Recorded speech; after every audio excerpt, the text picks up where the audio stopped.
Hi friends, उम्मीद करता हूँ आप सब बखैर आफियत होंगे। आज की वीडियो में हम इफिशिएंसी बार पढ़ेंगे।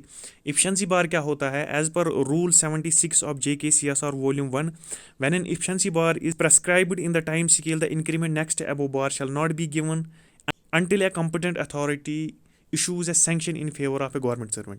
यानी अगर आप एक टाइम स्केल में जिसमें कि इफिशिएंसी बार हो, अगर आप उस इफिशिएंसी बार तक पहुंच जाते हैं तो नेक्स्ट इंक्रीमेंट आपको तब तक नहीं दी जाएगी जब तक गवर्नमेंट आपके फेवर में एक या कॉम्पिटेंट अथॉरिटी आपके फेवर में सेंक्शन न इशू करे कि हाँ अब आप काम के लिए इफिशिएंट है and your efficiency bar will be removed. यानी आपका जो इफिशिएंसी बार है वो हम रिमूव कर रहे हैं और आप कॉम्पिटेंट है आगे इंक्रीमेंट लेने के लिए। इसी को हम बोलते हैं एफिशिएंसी बार, या सिंपल वर्ड्स में हम कह सकते हैं एफिशिएंसी बार एक बाउंड्री लाइन होती है जिसके आगे आप इंक्रीमेंट तब तक नहीं ले सकते जब तक कि गवर्नमेंट आपके फेवर में एक सैंक्शन इशू करे कि हाँ आप इस काम के लिए इफिशिएंट एनफ हो। तब जाके इस बाउंड्री लाइन को आप पार कर सकते हैं, तब जाके आप नेक्स्ट इंक्रीमेंट जो एनुअल इंक्रीमेंट होती है तब जाके वो एनुअल इंक्रीमेंट आपको दी जा सकती है। चलिए अब हम इसको एग्जाम्पल के थ्रू सीखते हैं। सपोज पे स्केल ऑफ 400, यहाँ पे आप देख सकते हैं 420 600-40-800 EB यानी इफिशिएंसी बार 50 एंड 1000। तो 400 क्या है? इट मीन्स बेसिक पे स्टार्ट एट 400 से स्टार्ट होता है और आप एनुअली जो है क्या 20 रुपीज़ इंक्रीमेंट लेते हैं एवरी ईयर। और अगर आप 10 साल तक सर्विस करते हैं तो आप पहुंच जाएंगे 600 रुपीज़ तक। फिर आपको 40 रुपीज़ इंक्रीमेंट दी जाएगी फॉर 5 ईयर्स, तब आप जाके पहुंच जाएंगे 800 रुपीज़ पर। अब 800 रुपीज़ के बाद क्या है? इफिशिएंसी बार।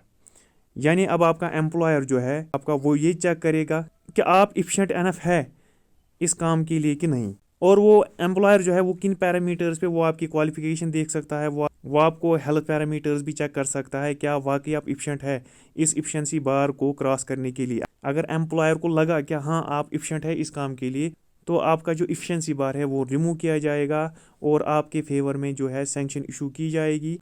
50 रुपीज़ आप फिर 4 साल तक ले सकते हैं as annual increment till you reach the stagnation stage. उसके बाद आप स्टैग्नेशन स्टेज पे पहुंच जाएंगे।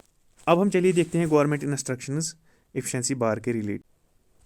तो गवर्नमेंट इंस्ट्रक्शन नंबर 1 क्या है? गवर्नमेंट इंस्ट्रक्शन नंबर 1 ये है कि अगर कोई भी एम्प्लॉय लगातार 3 साल से इफिशिएंसी बार पे अटका हुआ है तो इस सिचुएशन में क्या करना चाहिए? क्या हमें अगले 3 साल और वेट करना चाहिए? तो इसके लिए गवर्नमेंट ने डिसाइड किया कि जो भी ऑफिसर्स इफिशिएंसी बार पे अटके हुए हैं उनकी जो इफिशिएंसी है वो एनुअली रिव्यू की जाए। क्या उनकी जो क्वालिटी ऑफ वर्क है वो इम्प्रूव हो रही है? क्या उनकी जो डेफिशिएंसीज है वर्क में या डिफेक्ट्स है वर्क में वो रिमूव हो रहे हैं कि नहीं, और उसी हिसाब से ऑर्डर्स इशू करने चाहिए। इंस्ट्रक्शन नंबर 2 क्या कहती है? अगर कोई गवर्नमेंट सर्वेंट ऑन डेप्यूटेशन है टू सेंट्रल गवर्नमेंट और वो तनख्वाह ले रहा है as per state government pay scale plus deputation allowance, तो उस केस में उसका जो एफिशिएंसी बार है वो डिसाइड करेगी स्टेट गवर्नमेंट।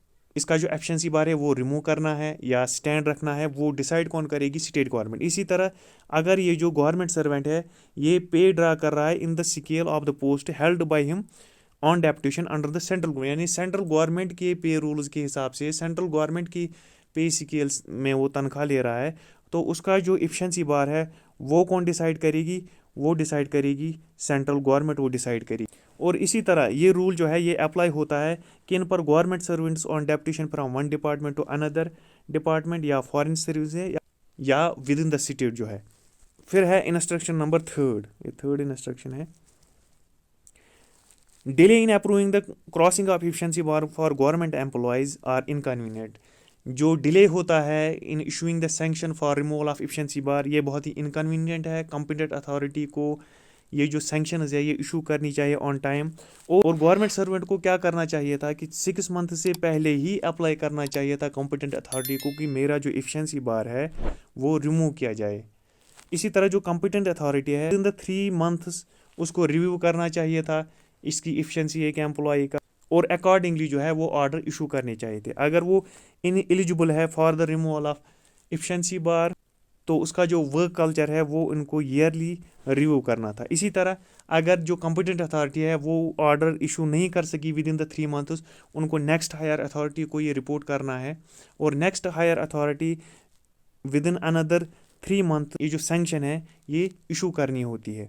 तो टोटल में विद इन 6 मंथ जो है कॉम्पिटेंट अथॉरिटीज़ को ये जो रिमूवल ऑफ एफिशिएंसी बार है या वेदर टू सिटी इट और वेदर टू रिमूव इट, इनको जो है सैंक्शन विद इन 6 मंथ्स लाजरूरी जो है इशू करनी होती थी।